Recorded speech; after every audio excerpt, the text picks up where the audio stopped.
山々の頂上から広がる壮大な景色、歴史的な遺跡、そして現地の人々の日常生活、そのような様々な魅力が詰まったここネパール。今回はその魅力について詳しく深掘っていきたいと思います。Namaste everybody, Guy さん is here。 今回の動画では今大人気の観光スポットであるネパール、ここの魅力を6つの要点に絞って日本の皆様に分かりやすくお伝えしていきたいと思います。ネパールの魅力がギューッと詰まった動画になりますので、ぜひ最後までご覧ください。これを見たあなたはネパールに行きたくなること間違いなし。では最初にですね、本日ご紹介していく内容をこちらにざっと表示しておきたいと思います。タイムスタンプの方ですね、しっかり貼っておきますので、気になるところは絶対見逃さないように見ていってください。では早速内容に入っていきましょう。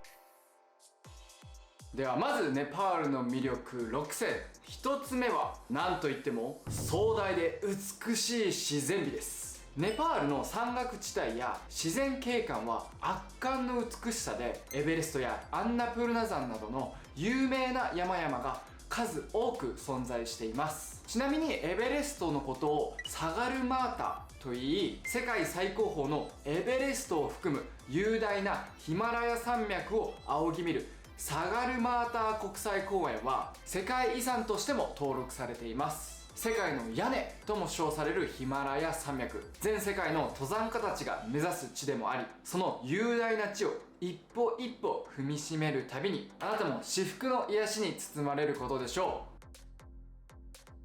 う。では次にネパールの魅力6選。2つ目は独特な文化と伝統の共存です。ネパールの文化と伝統に焦点を当ててみると、意外と知られてないこともたくさんあるんですね。皆さんはネパールって多くのユネスコ世界遺産を保持しているということをご存知だったでしょうか。これにはヒンドゥー教や仏教、民族文化が重要な役割を果たしているんです。ネパールの人口は 80% がヒンドゥー教。牛が神聖な動物として認められているため、ヒンドゥー教のネパール人は決して牛肉を食べません。ちなみに皆さん、このガイさんという私の名前ですね、ガイというのはネパール語でメス牛、いわゆる牛さんのことを指しているんですね。なので私はこのガイという名前を付けるだけでですね、ネパール人から崇められる存在になりたいな、なんてことを思いながら、というのは全然嘘で、本名の中にガイが入っていたので付けました。決してネパール人の神様になりたいとは思っておりません。すいません。食事をするときは不浄な手とみなされている左手は使わずに、神聖な右手でご飯を食べていくという独特な伝統文化もあります。日本人には馴染みのないカースト制度も名目上存在し、国民の出自や職業によってその階級は細分化され、大きく分けると4つの階級に分けることができます。法律上ではカースト制度がすでに撤廃されていますが、過去のカースト制度の名残は現在でも強く残っており、その寂しい、ただ独特でもあるこの伝統文化に現在も触れられるのがネパールなんです。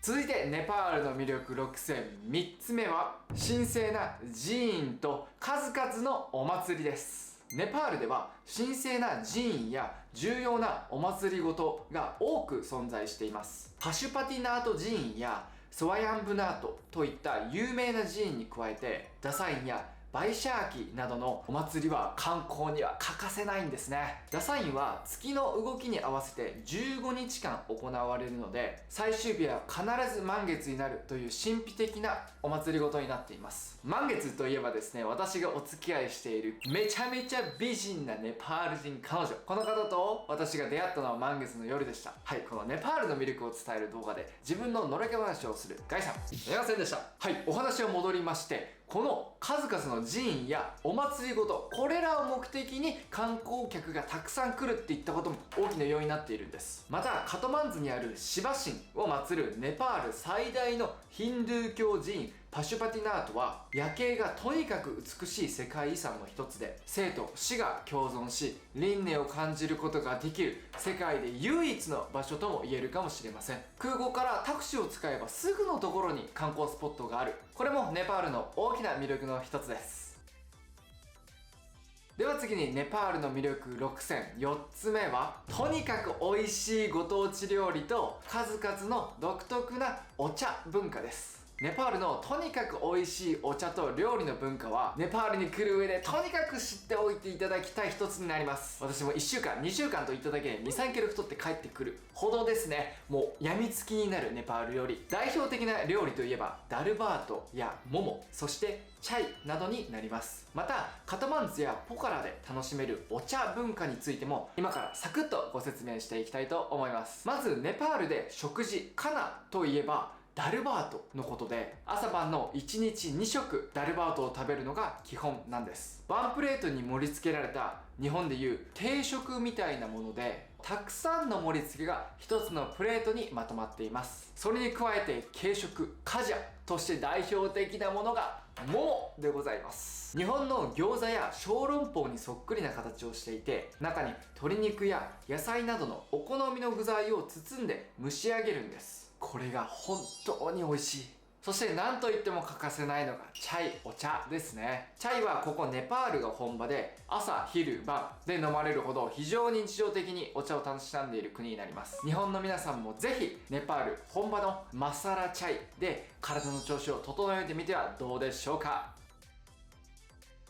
では続いてネパールの魅力6選、5つ目は豊富なアドベンチャースポーツとトレッキングです。ネパールではアドベンチャースポーツやトレッキングが大人気。エベレスト山頂からのスカイダイビングやパラグライダーを使ったアクティビティ、カヌーで広大な川を駆け巡ったりと、とにかく自然を満喫しながら自分を解放することができる絶好のチャンスなんですね。エベレスト山頂からのスカイダイビングっていうのはちょっと盛りましたね。エベレストを見ながらとか、エベレストぐらい高いところからピューッとスカイダイビングをするなんていう経験はできるんですね。それに加えてさらにエベレストやアンナプルナ山脈、ランタン山脈でのトレッキングも至高の体験です。雄大な自然の中を数日間かけて巡りますが、ネパールの山脈の特徴は日本の富士山などの山々とは違ってカクカクとした道やゴツゴツとした岩場が少なくてですね、基本的に緩やかでなだらかな道のりが続いているんです。だからこそ初心者の方でも登頂までは全然行かなくてもですね、いきなり標高世界一のエベレストにちょっと登ってみるなんてことはできることになっています。ぜひ皆さんもネパールに来て、ネパールここでしか味わえない体験アクティビティをしてみてください。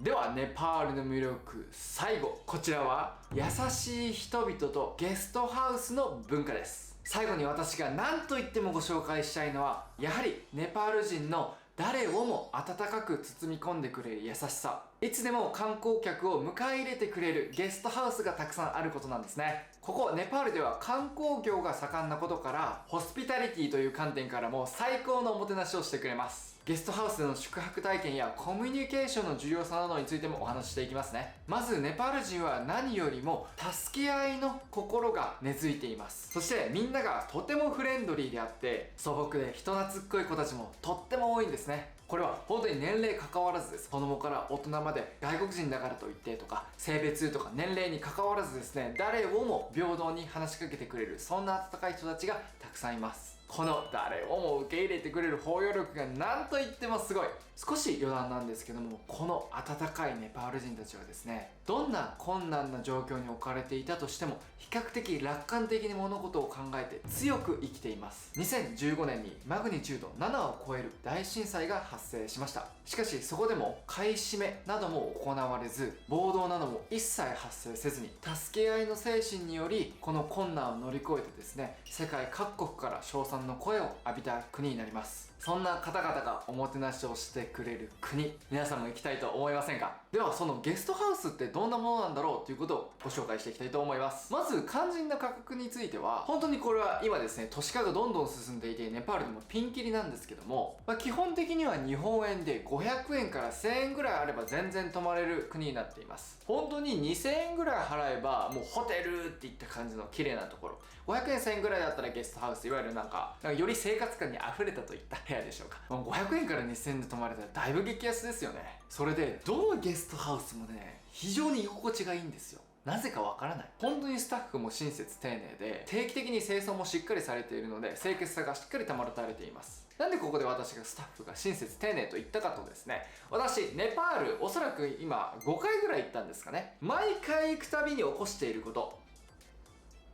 腹を下します。はい。毎回腹を下すんですね。しかも1日目で。なので1日目2日目は予定を入れないっていう感じのネパールに行きます。そうするとですね、大体ホテルで気持ち悪いっつってこう倒れてるんですね。するとスタッフさんが下痢止めの薬をくれたりですね、お水をくれたりですね、ルームサービスをしてくれるんですよね。嬉しい。とても嬉しい。ワーケーションにネパールを使いたいなどという感じも全然 OK です。Wi-Fi とかもですね、非常に完備されていてですね、仕事もできるし、長期滞在なので、リモートワークとかでできるっていうところもネパールの魅力の一つかもしれません。はい、ネパールの魅力6選以上になります。ここまで見ていただきありがとうございました。今から簡単に復習をしていきたいと思います。ネパールの魅力1つ目は、雄大で美しい自然美でした。もう本当にこの忙しい日本で生きている私たちにとっては、なかなか味わえない自然が広がっていますので、楽しんできてください。魅力2つ目は、独特な文化と伝統の共存です。カースト制度などの私たちが教科書でしか学ばないことなどが実際に未だに残っている、そういった国でありますので、それをリアルに感じ取ってきてください。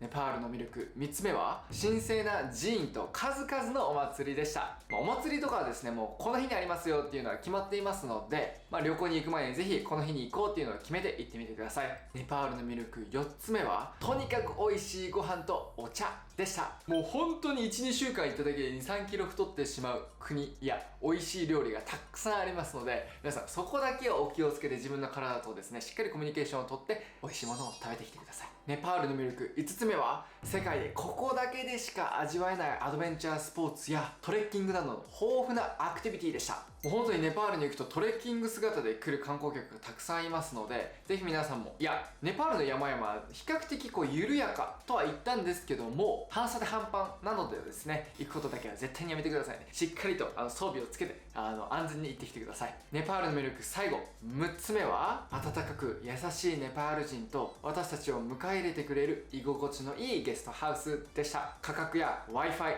食べ物、これらにとっては問題全くありません。そしてルームサービス、ホスピタリティ、めちゃめちゃレベルの高い国になっていますので、皆さん安心して発展途上国といってですね、こう下に見ずにですね、安心してネパールに行ってきてください。以上、ネパールの魅力6選でした。今めちゃめちゃ来ているここネパール、ここでしか味わえない体験や文化、自然すべて楽しんできてください。きっとあなたの人生をガラッと変えてしまうのではないかと思います。僕は変わりました。これからも皆さんの知らないネパール情報を発信していきたいと思います。ぜひチャンネル登録、まだコメント欄の方で応援していただけますと幸いです。今回の動画の感想だったりですね、次の動画のアイデアなどありましたら、ぜひコメント欄の方によろしくお願いいたします。ではまた次の動画でお会いしましょう。ナマステ。